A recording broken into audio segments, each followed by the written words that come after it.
Welcome to the Fantasy Footballers DFS and Betting Podcast with your hosts, Kyle Borganoni and Matthew Betz.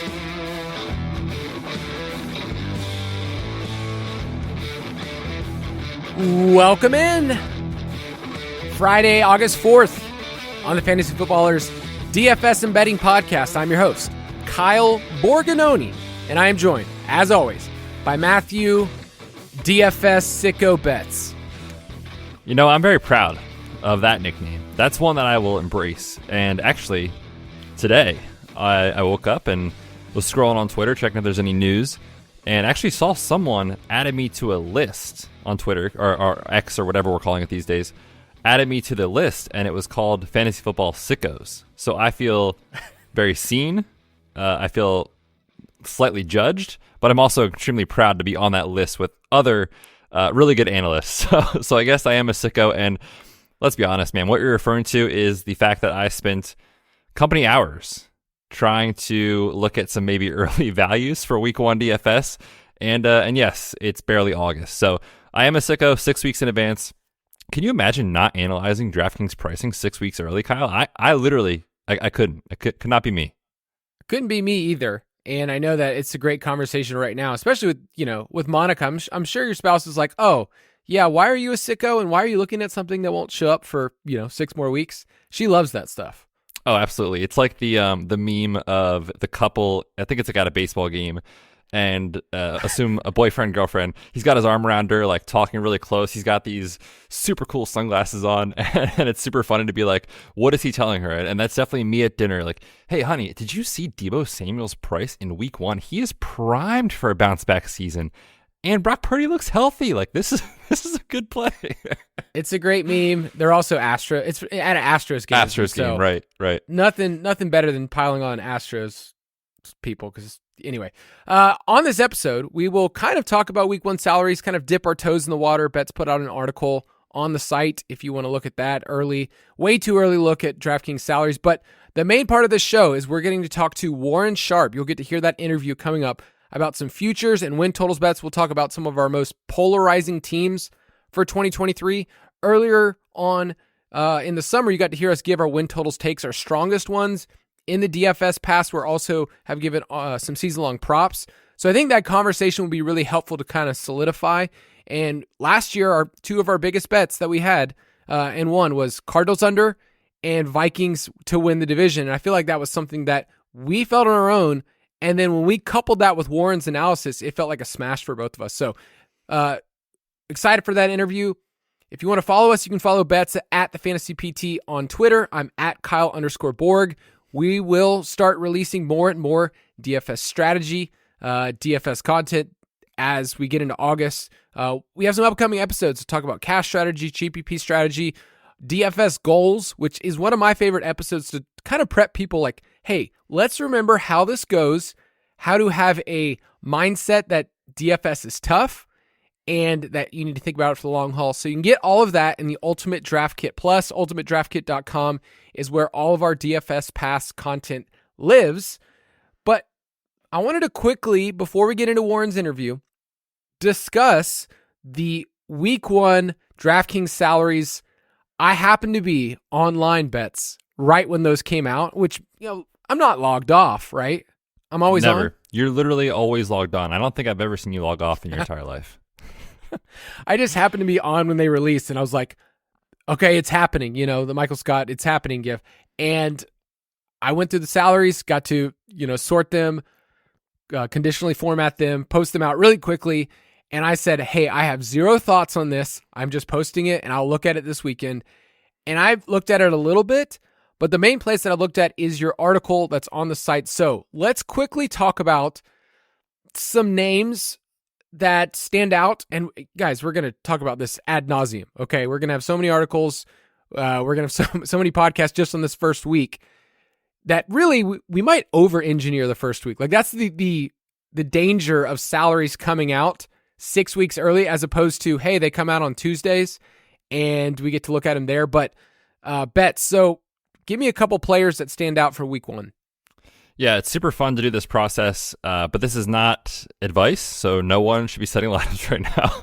and Kyle probably already reserved his $5 double I made a up. cash lineup. Oh, 100% you did. Absolute sick stuff. But right now it feels like the quote-unquote cash wide receiver that feels like maybe a good GPP fade is going to be Elijah Moore, who is $3,800 against Cincy, and this parlays into the offseason hype that happens. Like, remember on Underdog, he started in the 100s in ADP, screaming up to a point where I'm a little worried that maybe he's overvalued at this point, but people are hyped about him. They're very excited. We're excited about what Deshaun Watson could be, with this Browns offense if they open it up. He's $3,800. Like, that already feels like a cash game sort of play that you're like, okay, 25% feels like maybe a good fade in tournaments, but the price really stuck out to me. What stuck out to you? So one, I do like Elijah Moore, and we'll talk about the Browns. I mean, that's a polarizing team, but I liked him a lot in best ball. The Niners, I think, are the screaming, like, we have to talk about this, that the 49ers wide receivers, I don't know what DraftKings is doing, and I make the joke a lot, but somebody at DraftKings, I don't want them to be fired. I just want them to be reprimanded. Like, I want them to be put in a room for a day and just have to think about what they did and their decisions, because it is quite egregious that we have Deebo Samuel at 5,500 and Brandon Ayuk at 4.9K. Like, they are so cheap for players that we can project for volume in a really efficient offense, what we think or what it's been. But I also just love the matchup. Like, to not go too far in the weeds, but like, the Steelers play a ton of zone coverage, and Deebo Samuel is a zone destroyer. His targets per route run versus zone coverage the last 3 years, 28%, 27%, 26%. So Deebo Samuel, I mean, I hate saying it this early, but like, I might say it again in a month and a half. Like, he seems like one of the easiest plays on this slate. Yeah, it's really silly because not only that, but you just compare, we talked a lot about this last year. Like, I wanted to be lower on Deebo, just insanely outlier efficient the year prior, and it's like, okay, well, that's not going to happen, and we saw that. But now it feels like things are kind of imbalanced, and he's going to come back up where it's like, okay, I want to buy back in this year. And I mean, hey man, it doesn't hurt that he's in the best shape of his life. I don't know if you've seen that, Kyle, sending the shirtless pics to his head coach. I mean, come on, to your coach, you got to. But just for reference, last year entering week 1, he was 7,400. Now he's 5,500. So it just kind of tells you like one of those two is wrong, and I think this is wrong. Yes. There's also a lot of cheap quarterbacks that will be tempting for people. I know Sam Howell is going to be one that you can easily write a narrative. He's 4,900, plays at home. They're 6-point favorites against the Cardinals. So he ran last year in his one start for 35 yards and a score. So that's cool. Like, I get the appeal of that. And what you need him to do, we often talk about in cash, like, you need somebody to 3X on, so if Sam Howell gives you 15 to 20 points, you would be very happy in cash. There's no way I'm playing this guy in a GPP. It's just, I think that there's other games that we would say could go off, and the stacking partners in those games just feel clearer. So that's my early take on Sam Howell. I think he'll be popular. Jordan Love, Desmond Ridder. There's some cheap dudes. Jordan Love? You think Jordan Love is going to be popular? No, I'm just saying there's cheap guys. Oh. Okay. No. I was like, wait, why? But yeah, man, the price is funny with Sam Howell. To get a sense of kind of how the market might be feeling about him at that price, I mean, assuming he is guaranteed to start week 1, we don't even know that yet, but our Discord was like, Sam Howell against the Cardinals? 49? Yeah, all right. I mean, so I do think he could be potentially popular, but of course we'll have the roster percentage report to give us that information and go from there. But I'm going to save this clip, Kyle, because I can already feel it. You made this take, in early August. I can feel it like 4 or 5 days out from week 1. I can see you being like, look, man, Sam Howell, double stack with Terry and Jahan Dotson. Like, it's a good price. I'm telling you right now, listeners, like, it is going to happen. And I hope that you forget this conversation happened so that you actually do that down the line. So I'm saving that one. Gosh, I can see myself do that because that's what I mean. I know me, and I can see myself coming around to it because I have some strong convictions, but I'm also willing to change my mind. Like, okay, well, I could see the case for this side. And then, it gets like a week out.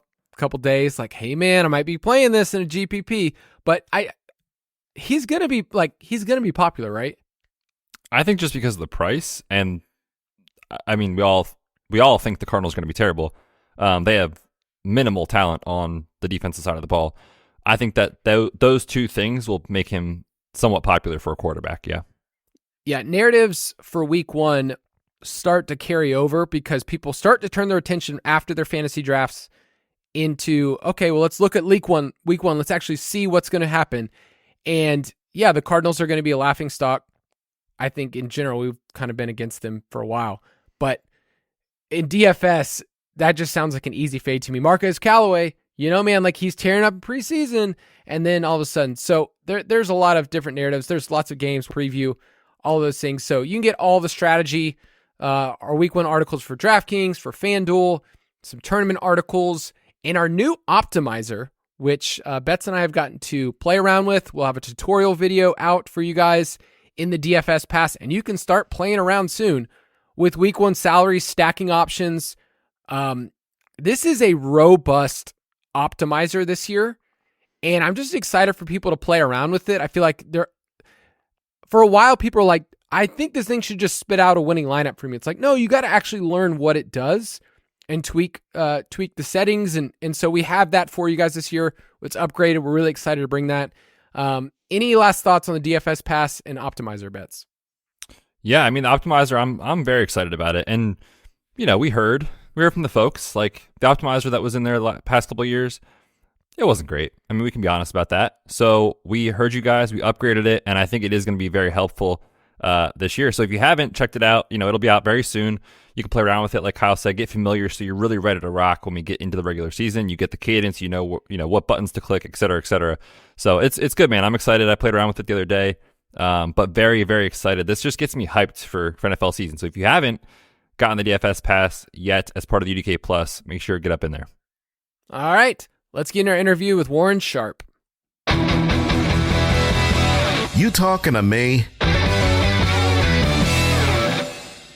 The Fantasy Footballers DFS and Betting podcast is, we're proud to have an interview on the show. It's Warren Sharp of Sharp Football Analysis, the 2023 football preview that our entire company reads nonstop all the time. We talk about it in the office. Warren, thanks for coming on the podcast.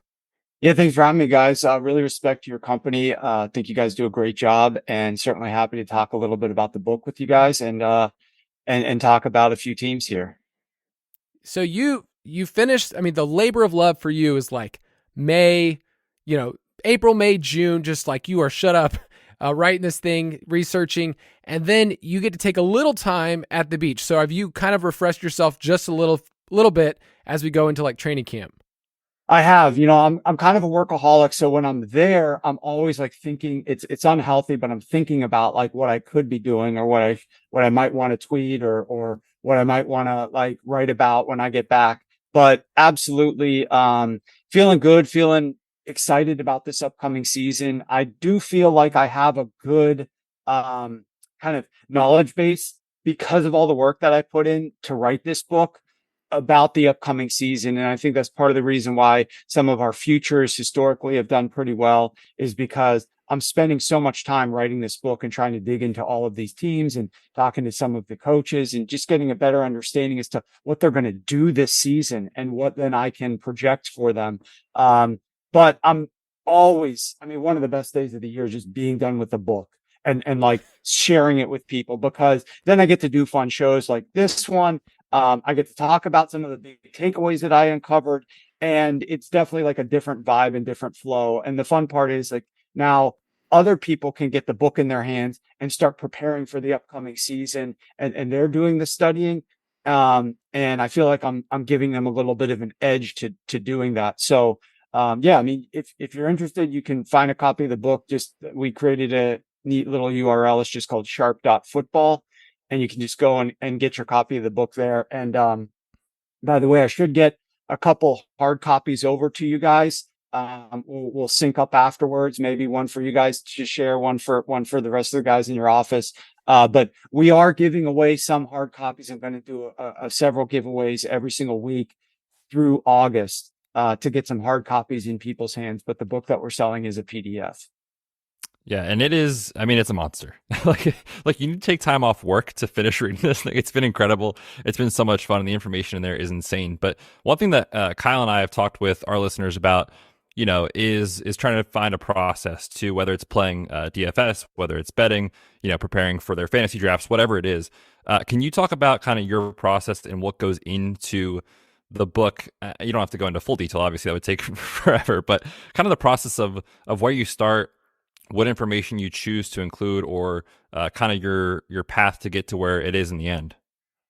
So I start with what the team was last year. And I love the Bill Parcellsism, you are what your record says you are, because in betting, we know that's completely untrue, but a lot of people still do believe that. They think if a team went to the playoffs last year, they were a good team. They think if a team missed the playoffs, they weren't a good team. And so I really try to dig into and understand, what was this team last year? Why did they have a record the way that they finished? What were they doing strongly, poorly? And you can't, when you're in the season, handicapping on a week-to-week basis, as you guys know, like you're trying to understand those types of things, but it's hard to get all the full context. When the season is over and you zoom out a little bit, you're able to do that. And then the big thing is then after you understand what happened last year, it's trying to layer in what has changed this off season that will impact the upcoming year. So the first thing that changes is coaching changes. Then you've got free agency. Then you've got the draft. Then you've got the schedule release, which helps determine rest edges and things of that nature. And so every kind of like tent pole that comes along throughout the NFL offseason, it should be changing your perspective a little bit on these teams. And so I always approach when I'm writing about these teams, I take the stats from, and this is something anybody could do actually. If you have last year's book, 2023 football preview, and this year's book, I'm always comparing, like when I start, what the stats look like. I print out like some test sheets without any written content on it, just all the stats. And I compare those stats from last year to the year before. What changed with this team? Where were they improved? Where were they weaker? I look at those stats side by side, try to get an understanding of the team from a statistical perspective, go back and watch some of their film. I then get this understanding as to what changed for them this offseason. And that really helps predict what I think is going to happen this year. But beyond all of that, because this is a betting podcast, then comes in the other layer, which is, what are the lines on these games? What did they set for, weeks 2 through 18? What are the futures? Because you could be high on a team, but the rest of the betting market is also high on them. And so there's no real value there. So you could study them and think that they're going to be better. But if there's not as much value to be had, you're like, I like this team, but there's no value there. So next team, like where can we find some value on this board? And it's a fun process, but it's obviously very time consuming and you have to devote a lot of your off season to it.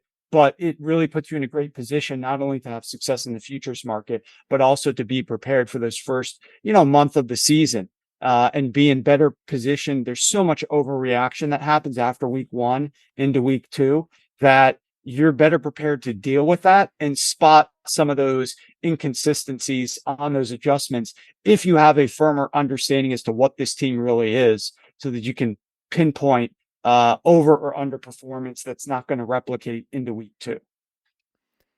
Our listeners, I just want you to know, they benefit so much from just some of the terminology you talked about. Like net rest is something when we do our previews for win totals, like people get to hear that and we get to reference like, hey, this is what we get to see on the actual schedule. When it's easy, I think, for fans to say, oh, this is a 10-win team. It's like, hey, let's actually adjust. Let's see how this team is. And so I would say our listeners have benefited a ton. And it was great when Betz and I went through the schedule last year, 2022, and kind of had our own takes, where we kind of gelled. And then when the preview came out, if we were able to smash. And so our strongest take last year was probably one of your strongest, which was the Cardinals under. And that just felt so good. I mean, it felt way better knowing like, oh, this is wrapped up by like what, week 11 or whatever. But it was pretty early. It felt good. It felt really good. And Andy, Mike, and Jason are Cardinals fans, so it kind of felt good dunking on the owners of our company. But so, I just want to say we've really been fortunate. So Sharp Football Analysis, or sharp.football if you want to get the book. We are going to talk today about the most polarizing teams. We brought up some teams and even one that I'm excited for Warren to bring up at the end, just for 2023. And we've kind of gone back and forth of seeing the case of how this team could hit their over of their win total, how they could hit the under, and then just some unknowns. So we're going to first start with the Baltimore Ravens that Betz and I have often coined as our Ravens because in tons of different markets, they're undervalued. Lamar Jackson, someone we've talked about a lot. I know, Warren, I feel like your Twitter account is like a very pro, like we're going to tweet out about Lamar and people are going to come out of the woodworks to disagree. But the biggest question we have is just about Todd Monken. I'm from Georgia, so I've seen a lot of Georgia football, him as the OC. And I think people have looked at what he did in Tampa Bay and say, that was cool. That was fun. That didn't translate to actual success on the football field per se, but we're also like the intersection of fantasy where I don't care. I want pace. I want, volume. I want scrambles. I want all those things. So what is your take of just how this offense is going to look under Todd Monken, where, 12 personnel was just what they have done forever. And their tight ends saw 44% of the targets last year. So how is this offense going to look differently in 2023? I think it's actually going to be a pleasant surprise for the Ravens' success in that one of the things that the Ravens did so good in 2019, besides Lamar's performance, was that they did something really differently and they did it really well. And they pivoted to it a little bit late 2018 when Lamar first took over, but they really leaned into it in a very unique manner in 2019. That's Lamar's 50-0 MVP season. That's when I was, really pounding the table. Like, I think Lamar is going to have a solid year if they let him pass a little bit this year. And that's part of the reason why my account feels more pro Lamar is because there are so many consistent doubters out there.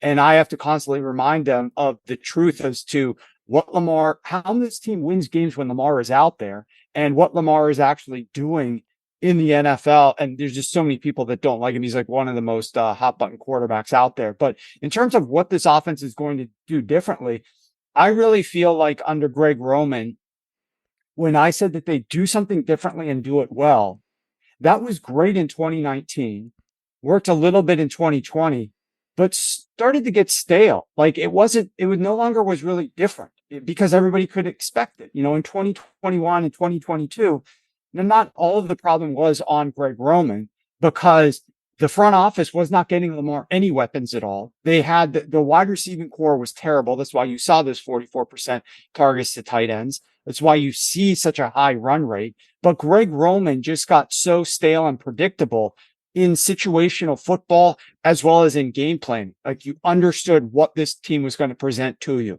So you had time to prepare for it. They had the number one most run heavy rate in the first half of games over the last 4 years, and they were the number 3 slowest paced team. So you know that you weren't going to get a lot of volume there. You weren't going to get a lot of passing there. And I just felt like they didn't have the talent any longer to kind of really to catch teams off guard, and the scheme was stale. Now you bring in Todd Monken. This team is going to be leaning in a totally different direction. And for that reason alone, it's going to be something that's different than what they've done before. And for that reason alone, I think that it's going to catch more teams off guard this upcoming season. You mentioned they used 11 personnel on just 12% of their offensive plays last year. The NFL average of 11 personnel is 61%. Looking back at the last 10 years, I'm quoting from the book now, personnel grouping data. There's not another team that was less than 20% 11 personnel. The Ravens were 12%. So the lowest in the last decade. This team is going to have more passing. They're going to pass the ball closer to the goal line. I think they're going to spread the field more. And we've had some internal debates / discussions about whether or not, the Ravens are going to be successful and Lamar's going to throw the football as much as people are expecting him to. And talking about, the wide receiver core, Rashard Bateman, what is he actually going to do? Is he still banged up a little bit? Is Odell over the hill? And are we really high as we should be on Zay Flowers, or are we overhyping him? And then the reality is, like, when that point of view and perspective was shared, I was like, even if his number one is Mark Andrews and Zay isn't as good as dubbed and Odell is a little bit over the hill, it's still going to be the best wide receiving core that Lamar has worked with in years. Like even if everything you say is true from a negative perspective, it's going to be the best core that he's worked with. So I'm expecting, as are most people, higher volume, higher passing, more 11 personnel, and more Lamar Jackson touchdowns through the air. Maybe it's going to get to the opportunity for them to lighten up the box counts because they aren't trotting out so much 12 personnel. And if they lighten up the box count some, it might allow Lamar more opportunities to throw the ball, to drop back and then utilize quarterback scrambles, which are the number one best play in the NFL. The design runs that Lamar has in this offense are great, and they're productive, and it helps him from a rushing perspective. And I know that's one of the skeleton keys. And, all the guys talk about the Konami code now that Rich Rebar is talking about with the rushing quarterbacks.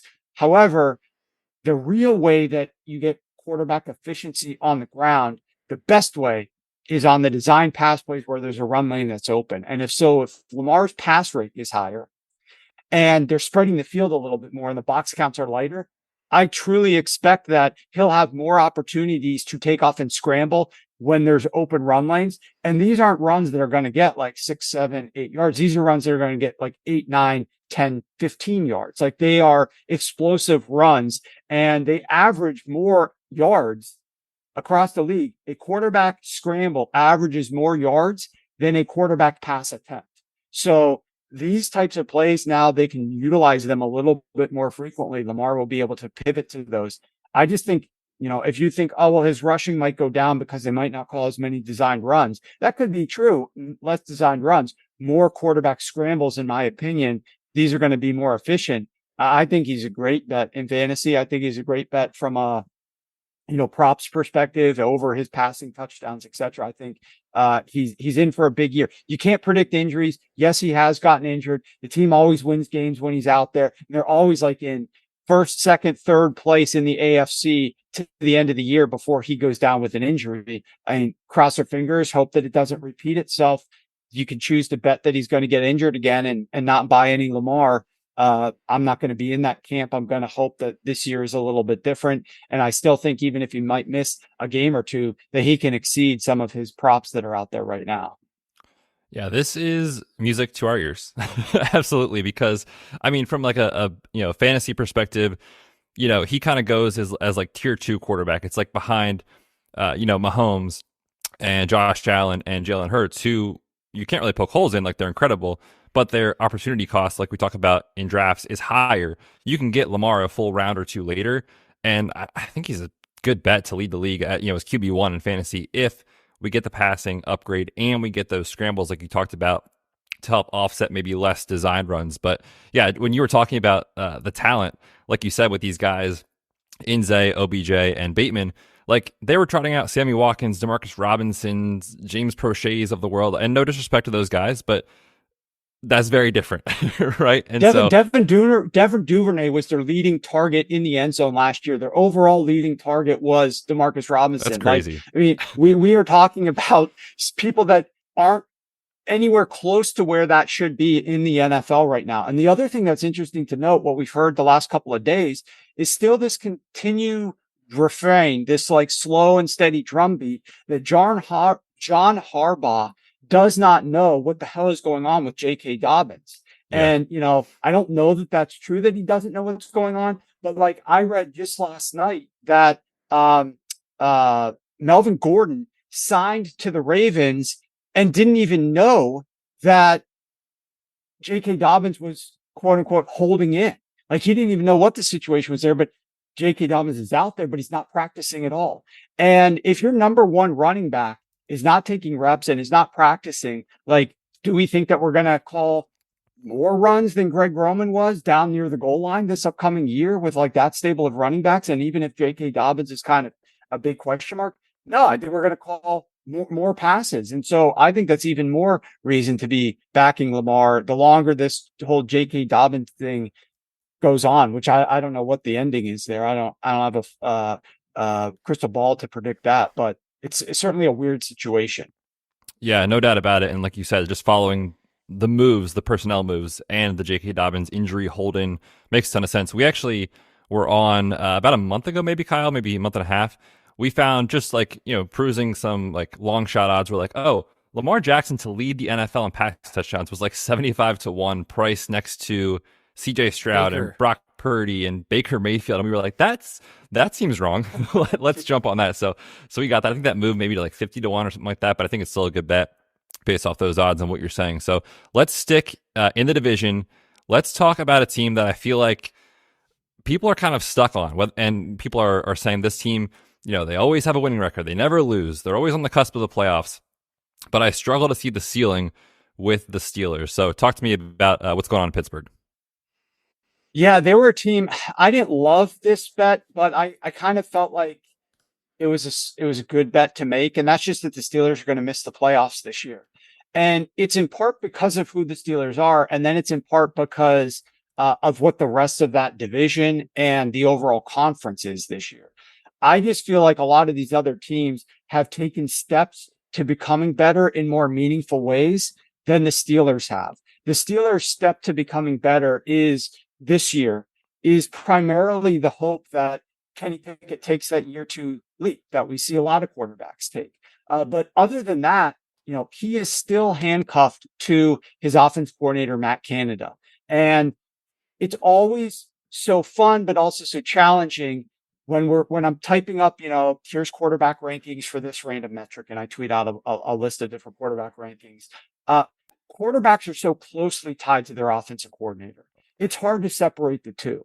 And so if your offense coordinator is terrible, lacks vision, lacks creativity or understanding, then, your quarterback is going to be held back from that. Like it or not, that's just inevitable. And if your coordinator is creative and can incorporate things that more modern offenses are incorporating and has success in doing that, he's an elevator. Your quarterback is going to look better. And that's why it's so impressive, all of the things that Andy Reid consistently does with his quarterbacks. Like, he'll make life easy for Patrick Mahomes. I say this a lot, but like, if Andy Reid wanted to, he could have Patrick Mahomes on 45 to 50% of his plays, jump in the phone booth, put on the Superman cape, and go out there and try to become Superman on the field. But he tries to reserve that to only like 10% of the time. Like, Mahomes will still make crazy plays that only Mahomes can make, but that's not the consistent backbone of their offense. That's just when they need it, it's ready. But mainly, Andy Reid's trying to make this offense efficient while making life easy on Patrick Mahomes. I don't really feel like Matt Canada understands how to do that with the Steelers. They have a very talented receiving core. Like, they're look at the pure talent of their receivers. If Deontay Johnson could actually catch a pass, which would be crazy, but some of the statistics looking at him are just out of this world, unbelievable. Like, I forget how many targets he had in the end zone last year and 0 catches, but it was absurd. It's fun seeing the highlights when you're looking at some of their spectacular catches that their receiving core is making this offseason. But this is a team still, in my opinion, that struggles along the offensive line. It's going to struggle to get solid run blocking for their backs, struggles to actually run the ball when the most opportune times to run the ball are.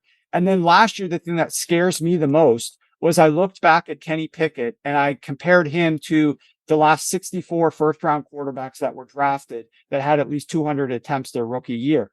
And Kenny Pickett on third down over the second half of the season was a top 5 quarterback out of those 64. His EPA per attempt on third down passes and his success rate, they were out of this world positive. And that is not something, in my opinion, even if he takes a step forward this year in terms of his overall passing ability and knowledge of the offense, that he's going to replicate that third down performance. It's just not something that's able to be replicated. It massively helped them down the stretch win a bunch of those games. If you look at what this team was over the first 2/3 of the season, they weren't good. They had a bad record. And then they went on a run late in the year, in large part because of the opponents that they played who weren't very good and because they were outstanding on third downs. And I don't think that's going to be carry over year. I also worry about their lack of explosiveness. I mean, this team had 7 offensive touchdowns last year of plays of 10 plus yards, 7 touchdowns on plays of 10 plus yards, the lowest total in the NFL. when Kenny Pickett tried to throw the ball 10 plus yards down the field, he ranked dead last in yards per attempt, dead last in first down passing rate, second to worst in success rate, third to worst in EPA per attempt and completion rate. Now, I know part of that was Deontay Johnson, but Deontay Johnson is still there. So it just struggled. I struggle to say what has really changed that this team is going to now suddenly become that much better this upcoming season. Because I don't expect them to go on a late season run. I don't, except based on the schedule. I don't expect like Kenny Pickett to all of a sudden become Superman on third down. I don't know that they're going to be massively better on their explosive playability, because what did they really add that's going to allow them to do that? They still have the same offensive coordinator. And you look at the teams around the league. Like we're going to talk momentarily, I think, about Deshaun Watson. He's not going to be as bad as he was last year. That's a big improvement for the Cleveland Browns. We just talked about the Baltimore Ravens adding a new offensive coordinator and new wide receivers. These are things that are new that weren't there last year that's going to elevate those teams. Look at some of the things that like the LA Chargers did, or some of the other positions that some of the other teams that are going to be in contention in the AFC added this offseason. I just think that we're not seeing the same thing out of the Steelers. And I think they might struggle a little bit. Yeah, one of the things that we've talked about a lot is that the Steelers can be undervalued in fantasy markets, but then when you look at a futures bet, this team was 7-5 in one-score games, but they won 7 games after that Week 9 bye where they just kind of went on the run. And then something you bring up in the book that I just think a lot of times people don't realize, like this was the healthiest team in the league, in terms of just injury luck. So year to year, and that's Football Outsiders that does that every year, games lost due to injury, we bring that up all the time. It's like, there's just a couple of factors, and also the fact, yes, Mike Tomlin, I think we would say he's a good coach. I think that he, elevates a team that probably was 6 or 7 wins to get to 9 last year, but they haven't won a playoff game in a while. So it's not like these teams have been good to be able to make some noise in a really crowded conference. So I look at their win total, I look at 8.5 and I go, that's a good line. That's kind of where I stay. So you're saying you like better, no to make the playoffs. Yeah, because I'm worried. I agree with you. I think 8.5 is a very solid number, and maybe they can get to 9 wins. And I know last year, teams that were getting to 9 wins because of the 7th playoff team were making the playoffs. But I just think in general, this AFC, we're going to see teams that you might have to get 10 wins to make the playoffs in the AFC. I don't know if that's actually going to happen, but I think the Steelers are probably going to struggle to, make it to the playoffs. I agree with everything that you said. I think late season, Mike Tomlin's going to get these guys to play. They love Mike Tomlin. They're going to get psyched up to play for Tomlin and finish the season strong. But I just think that might not be enough with all the other detriments that they have on this roster this year. And I'm absolutely worried. It's a great point you brought up, Kyle, about the fact that this team was so healthy last year. And that's unlikely to repeat again year over year. And if it's along the offensive line and there's not as much depth, it could be somewhat catastrophic. It's easy to predict, if a team loses their starting left tackle or their starting quarterback, they're going to be bad. So that's nothing new. We're not suggesting that would be the reason that the Steelers would be bad, but it's unlikely that they'll be number 1 in health again this year. Let's take a quick break and we'll get right back.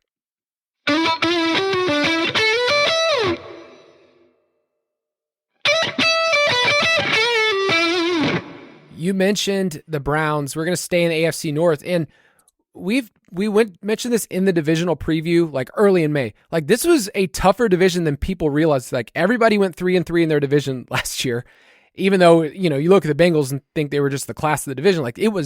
It's a tough division. It gets cold. It's kind of just this is a tough division. So the biggest story with the Browns is looking at what Deshaun Watson did over the last 6 games and kind of asking the question, how can this offense please be different? Not only just in terms of plays per game and pace, just pure points. We need points. They're projected right now for 9.5 wins. So I guess I want to know, is this offense, can it be more pass happy than what we've seen in the past, where it's people are very excited about Nick Chubb because he's an awesome, fun player to watch. Shout out University of Georgia. But can this offense sustain drives through the passing game and with Deshaun Watson in 2023? Yeah, that's the biggest question I think that I have. One of the biggest questions of the entire NFL is just what is Deshaun Watson going to look like? I don't think he's going to look like what he did last year, but how close is he going to be? If last year was, let's pretend, just throwing out numbers, if last year was like he was 25% of his peak back in 2019, 2020, this year, are we going to get 30%, 40%, 60%? I don't think we're going to get 100%. Are we going to get 90%? Where are we in terms of how, quote unquote, back is Deshaun Watson this upcoming season? I think it's going to impact Kevin Stefanski's job completely if this team struggles and he can't get anything out of this quarterback that they gave so much guaranteed money for. Kevin Stefanski's last year in Cleveland is 2023. But it's hard to, because there's so much just speculation and projection.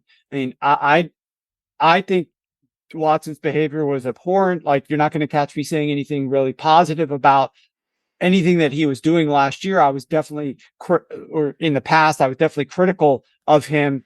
But if I'm also trying to project this upcoming season and what we're going to get out of Deshaun Watson, it's impossible for me not to say that there had to have been a lot of distractions and struggles mentally for him last season, trotting out on the football field in preseason and trying to manage this offense with all the offseason distractions that he had leading into the year with the Browns signing him.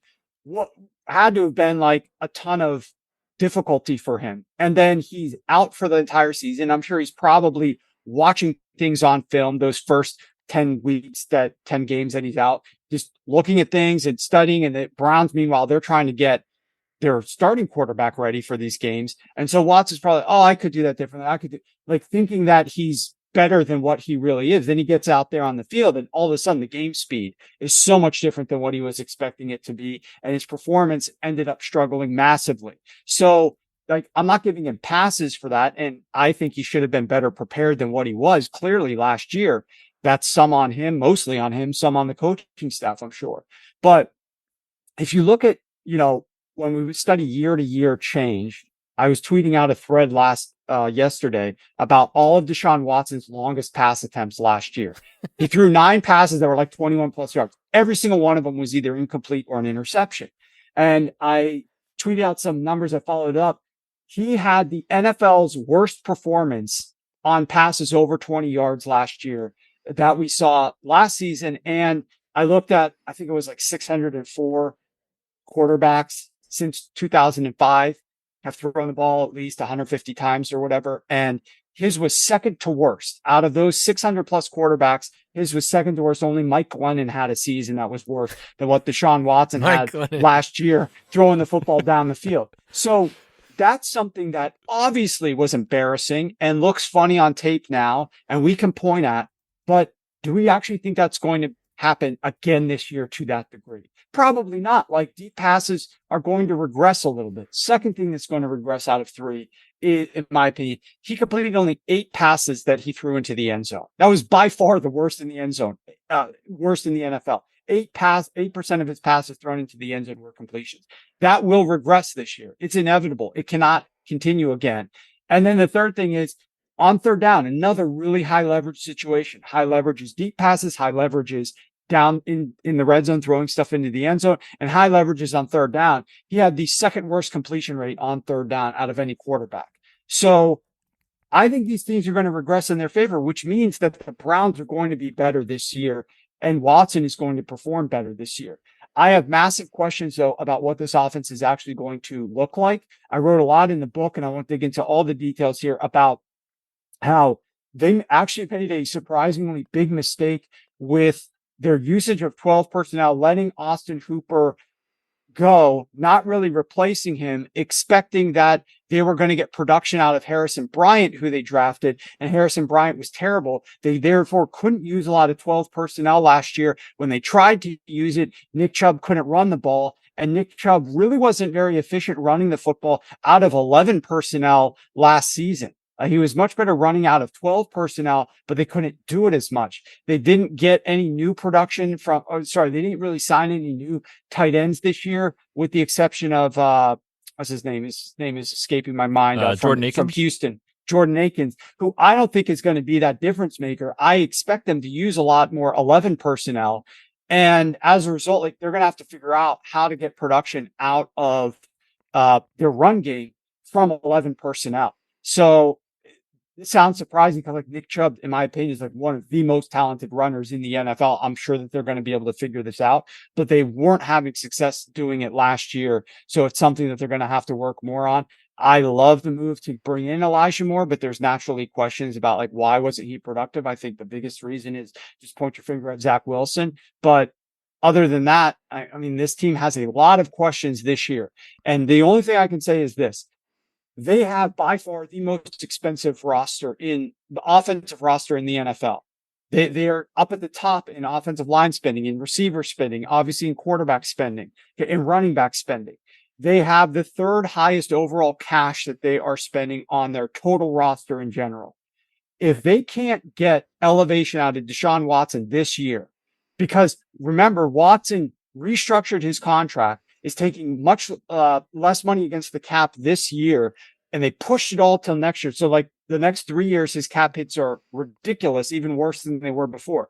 This is the year. If they cannot figure out a way to win this year, then Stefanski should be gone, in my opinion. And this team is going to have some serious problems on their hand with a new coach coming in, knowing that we're paying that much for Deshaun Watson from a cap perspective. It's not going to be pretty. So for their sake, although I don't like root for them, I don't actually root for the Ravens. I just root for efficient football. But for their sake, they better have a good year this year. Kevin Stefanski better be on top of this stuff. They've got too good of a roster not to be. I think their roster is better than the Steelers. I just wonder about their coaching from the top down and if they're going to be able to elevate this team. But certainly I believe this is like they're fighting for that third place spot with the Pittsburgh Steelers. And I think from a talent perspective, they should be better than the Steelers, but I worry about the coaching and whether or not Deshaun Watson is truly ready to be 80% of what he was back when he was at his prime. Yeah, that was a really good comprehensive breakdown, I think. And thinking about the market, like, you know, they're valued at 9.5 wins. So like people are assuming Deshaun Watson will return to that. It's already baked in. And in fantasy circles, like, I mean, Nick Chubb is obviously an incredible pick in the first couple rounds, but Deshaun Watson's a top 10 drafted quarterback. David Njoku is a top 10 drafted tight end. Obviously, Amari Cooper. Elijah Moore is screaming up draft boards. So, like, people are in on the Browns. And like you said, the money is there for it to work, but it does feel like a make or break year for them. And I just want to, before we move on to our last team, give a shout out to Mike Lennon, a friend of the show, Mike Lennon. Warren, this is an inside joke with our listeners because there was a DFS slate, maybe 2 years ago, Kyle, 3 years This ago, was like when Mike 4 Lennon or was 5 still, years ago. still in the league. And Kyle was like, man, I don't know. He's 4,500 on DraftKings. Like it could work. And actually now in our art of our podcast, we have a giraffe as an ode to Mike Lennon. So it's incredible that you brought him up, but let's move on. Last team we're going to talk about, Kyle's Falcons. Kyle made us talk about the Falcons, of course. No, we actually, before we recorded, listeners, Warren was kind of saying he has some good stuff on Atlanta. So I'm excited to hear more about the Falcons. Yeah, to be clear, like I was the one pounding the drum for let's talk about the Atlanta Falcons. So, and that's because I'm actually buying the Falcons. I know Kyle look at his smile. He's just so happy. I mean, he has some. I understand the way that like fans work, and some fans team just never wins, and so inevitably you have a negative perspective heading into the season. You're very apprehensive. You just don't know if it's going to happen for you. And, for some teams, it's like teams that are really successful, like the Buffalo Bills. I live near somebody who's a Buffalo Bills fan. It's like every single year, like I have my hopes up and then it just doesn't work out. Other people, like I work with a lot of, for some reason, I don't know why, because I don't live anywhere near Ohio, but I work with a lot of Browns fans, and the Browns fans are the opposite end of the spectrum, where they always know that like their team is going to just struggle and they're just very frustrated with it. So I understand the Falcons fans probably are just like, are we ever going to like get back to anything? Are we ever going to win anything? I'm not projecting Kyle's Super Bowl this year. Okay. But so don't get disappointed when I don't go that well far. In Super Bowls. We don't do well in those. Let's focus on the positives. And that's that, this team was in so many games last year that made them the best team to tease in the NFL last season. In fact, over the last several seasons, they were the best teaser leg of any team. And that's because they either won or lost by within one score 15 of their 17 games last year. The only other teams that did that feat was the Kansas City Chiefs and the Buffalo Bills. So the Atlanta Falcons were very close in a lot of these games. In part, it was because they played this almost like four corner style of offense where they tried to run the ball a lot and control the clock and control the game and play a style that would increase variance in the end result. Fewer possessions will increase variance, and they had the opportunity to stay close, and maybe they could try to win some of these games and get a little bit lucky.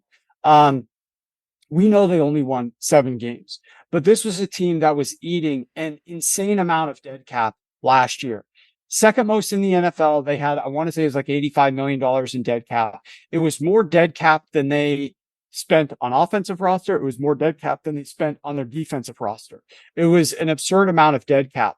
And as a result of spending so much in dead cap, they couldn't spend on any of their players. So they had to get guys like Marcus Mariota in there and other players that were not going to give them the ceiling, a lot of young players as well. And that is something that I think is going to change a little bit this year. You have year 2 with Ritter. And I know some of the highlights haven't been great at camp, but what I can say is it's going to be hard to be worse than Marcus Mariota was last season. There's 2 main aspects that Marcus Mariota really struggled in last year, and you might know this as a fan. His inaccuracy on deep balls was just off the charts, absurd. Like, he could not hit a deep ball to save his life. And as a result of that, the team had very little explosion. And they also couldn't score points down the field. You know, they had to work the ball deeper into the red zone in order to score points. I want to say they had only 8 passing touchdowns of more than 5 yards, which was the lowest of any team in the NFL. Only 8 of more than 5 yards. The second thing that he really struggled with was just passing the ball down inside of the red zone. This team was one of the worst red zone offenses last year. Now, Ritter didn't really improve that much. Ritter wasn't good inside the red zone, although a lot of first-year quarterbacks struggle down inside the red zone. I expect a big step there. I think Arthur Smith, the way that he designed red zone offense in Tennessee, now, yes, you had Derrick Henry there, so that was a big factor. But the way that he designed offenses in Tennessee and the success he got out of the passing game in Tennessee is something that should be able to translate a little bit to Atlanta this year. I do not expect them to be bottom 5 in terms of quarterback efficiency out of like 47 quarterbacks. Ritter and Mariota both were like 40th or worse. That's going to be vastly improved. Is it going to be top 10? I doubt it, but it's going to be vastly improved because they're going to score more points. And I think the explosiveness is going to be back, and they're going to have some bigger plays that are going to result in scores as well. They spent a lot on defense this year, brought in a lot of free agents that maybe aren't household names to a lot of different people out there who are casual, like maybe DFS fans or, just fans in general of certain teams, and they just loosely look at the rest of the league. But these are guys that are solid players that I think will be able to contribute defensively. And one of the other biggest, most important factors here for the Atlanta Falcons that I think is going to, hopefully for their sake, improve is the fact that this team was so good at scoring on drives in the second half of games, but much worse at scoring on drives in the first half of games. And as a result, they only led at halftime in 4 games. And what they now realize is that when you are losing at halftime, the other offense can do whatever they want to do in the second half. They can run, they can pass. The whole playbook is open to them. It makes life much more difficult for your own defense. But if Atlanta comes out faster in the first half of games and takes leads a little bit more frequently, it will make life much easier for their defense in the second half of games. So I fully expect Atlanta to be a little bit more explosive and to come out a little bit faster in their games this year. I will bet like a large sum of money that they will be leading at halftime in more than 4 games this upcoming season. And as a result, it's going to make a defense that's even more talented this year look even better than what last year's defense did. And so as a result, I'm bigger on the Atlanta Falcons. And I think the Ritter discussion is interesting because the way that he's priced in the marketplaces from like the props perspective is that he's not going to play the full season. I mean, bottom line, that's kind of how he's priced, because I just don't see it reasonable that he has a yardage total as low as it is or a touchdown total as low as it is. If he's the guy that they're going to lean into to try to get the most out of, and let's just put it this way, if they end up pivoting to Taylor Heineke, that means the season has gone off the rails. And it also means that, Arthur Smith's job could be in jeopardy. And so for their sake, Arthur Smith is going to do everything he can to make Desmond Ridder be the number one guy and to be their starting quarterback the entire season so they don't have to pivot. And as a result, I just think it's inevitable. I mean, Mariota threw 15 touchdowns last year and he played 13 games and he was not good in those games. Couldn't hit anything deep, was bad inside of the red zone, still threw 15 touchdowns. You know what Desmond Ridder's passing touchdowns prop right now is 14.5 at some spots. So I just think all these props on Ridder are a little bit too low. Love it. Yeah. What's funny about the deep passing is Kyle actually, just for Kyle Pitts, had the pleasure of watching every deep target from Mariota to Pitts. And it's just, you can't watch it without laughing. Like, it was incredibly bad. And when you were talking about the Mariota stat with, the passing touchdowns, like, I just got done watching the Netflix show Quarterback, and they were talking about, game of the week, Marcus Mariota, like 13 of 15 for 3 touchdowns. It's like, man, open up a little bit for us here in fantasy. But I like being high on the Falcons. The offensive line looks like they should be able to crush again in running the football specifically. But if you do, listeners, want to buy into Atlanta, I just found best price I could find for them to win the division. And you didn't even mention the schedule, Warren, just easiest second, right, to the Saints in the NFL. You can still get that at plus 220 on MGM. Yeah, I just want to say this. Like, I know I have some fan pessimism stuff, but their games, the way that they shorten games, you talked about it with variance, is their offense, second longest, most average time possession, and their defense was on the field, on average more than anyone else because they didn't spend. And so you get these weird games where they're super close and tons of anxiety, but they have you have this in the book, and this is wild. They have 6 total touchdowns outside the red zone the last 2 years. So my final question is, outside of Drake London, because I've looked at a ton, like teams that are bottom 5 in pass rate over expectation, their wide receiver 1 gets 95 targets a year. And I think you could look for London to get a little bit more than that. But outside of Drake London and Kyle Pitts, is there any other threat in the passing game, or is it just like, I guess it's Bijan and that's it? Because it's hard for me to look at a roster that feels super depleted if one of the top guys goes down. Yeah, it is hard if one of those top guys goes down. We saw, Kyle Pitts and Ridder didn't even get a chance to work together last year because he was injured before Ridder even got there. I would expect Bijan to be this X factor in the passing game a little bit.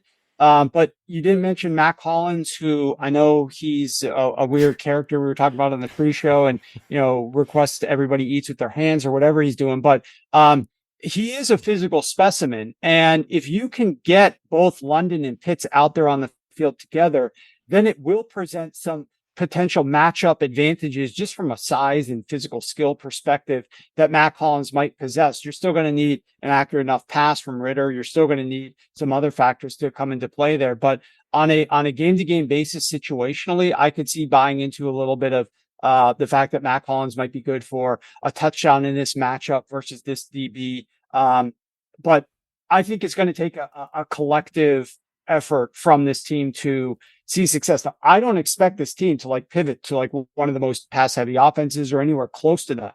I just think that some of these passes, I think they're probably going to pass the ball a little bit more than they did last year. They caught a lot of teams off with their running. And one of the things that they did, and this is why it's important for coaches to realize this, is that second move, especially after a season. We talked about Greg Roman not really possessing that. Here is Arthur Smith's chance to do that. Arthur Smith last year, they had the number 1 highest run rate on first downs. And as a result of that, they had, I think, the number 1 or number 2 highest rate of stacked boxes against them.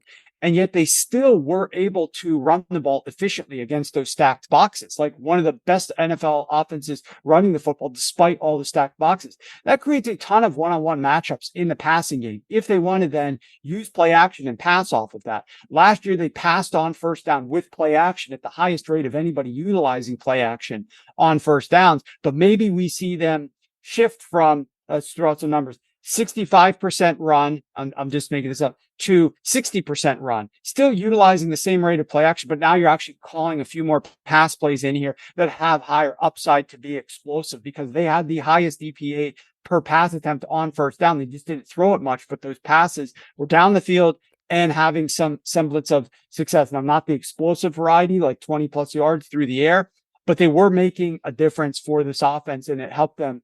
I think that this team's going to throw the ball a little bit more, but it's still going to need to get solid performance in the run game. And Betz, you mentioned it perfectly. This offensive line, it's really a benefit for them. It's a strong line. It's going to protect their quarterback. It's going to open up holes. And I believe that their run game is a very unique one. I think the fact that they've got all these backs, I was down on them drafting Bijan. I don't know, Kyle, if you were high or low. Same with you.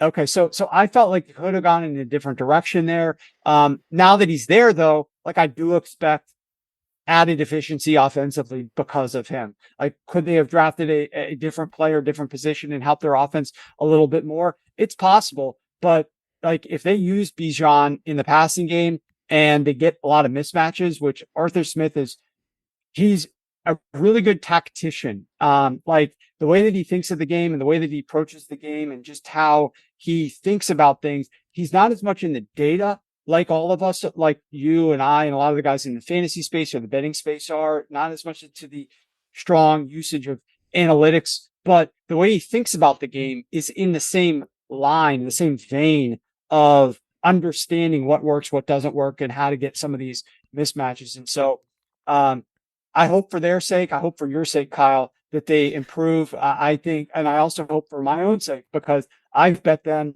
in all those markets you mentioned. I bet their over wins at 8 over for them to make the playoffs, for them to win the division. Long shot bets on those, a little bit smaller from a bankroll perspective, but nevertheless, I thought that they were good bets. I thought this team's a little bit undervalued.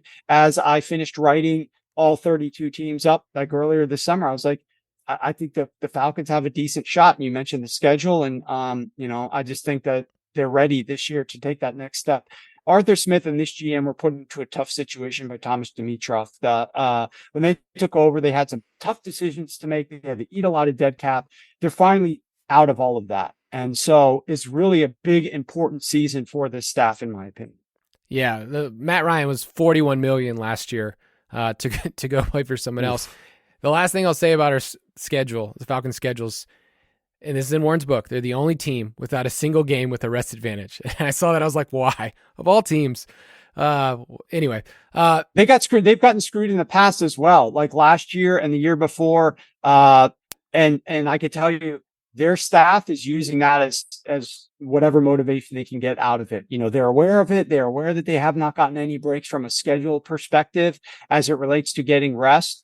And they're using it as like it shouldn't be a large chip, but like a small chip. And hopefully they got some others that they can add to their shoulder. But like, it's something where it's like, the NFL doesn't really care about us. The NFL thinks that we're some random team that they can just use to set up to let other good teams play us. And we'll just be that, punching bag on the other side of Rocky or something like that. And hopefully that doesn't work out too well for them. That's going to do it for this conversation. Once again, the 2023 football preview is a monster. It's something our whole company loves, that Warren, the crew, puts out. Also, just shout out, Rich Rebar is one of the true fantasy industry GOAT people that when he starts talking, you get excited about football, and his fantasy analysis is in there too. But any last words about the football preview, Warren? No, we're trying to make it simple. Go to sharp.football and you can get your copy. There's plenty of time if you get it now to digest it before the start of the season. I think it's the fastest way for you to get smart this upcoming year. 32 team chapters. You'll be able to read through each one, bite-sized pieces, help get understanding as to what we think is going to happen from a fantasy or betting perspective. And I think you'll really enjoy it. All right. Thanks for coming on. Thanks for having me, guys. All right. That was a great interview with Warren Sharp of Sharp Football. And as we mentioned, guys, this preview is something that Betz and I still refer to. So as you get more of our futures bets and our prop bets, just keep that in mind. But Betz, any last things you want to say about the DFS pass as we get into August and what we're going to be adding to this thing? Yeah, man. Incredible interview with Warren. That was fantastic. Super smart. Check out his book. Make sure you're checking out the DFS pass as well. I feel like we're going to be making a few more bets after that conversation. So if you want to be a part of those, you can get into the DFS pass, the UDK Plus, and get in Discord. But yeah, man, this was great. I think the DFS pass this year, player props, understanding kind of team outlooks is going to go a long way. So make sure you're checking that out. Yeah, and don't forget about the Discord community. If you are part of jointhefoot.com, you can get access to everything. If you get the DFS pass, you get access to DFS pass, or the DFS channel, props, and best ball.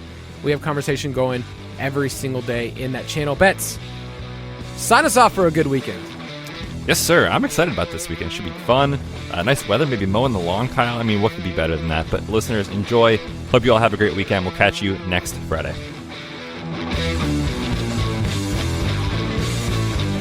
Thank you for listening to another edition of the Fantasy Footballers DFS and Betting Podcast. Don't forget to visit us on the web at thefantasyfootballers.com.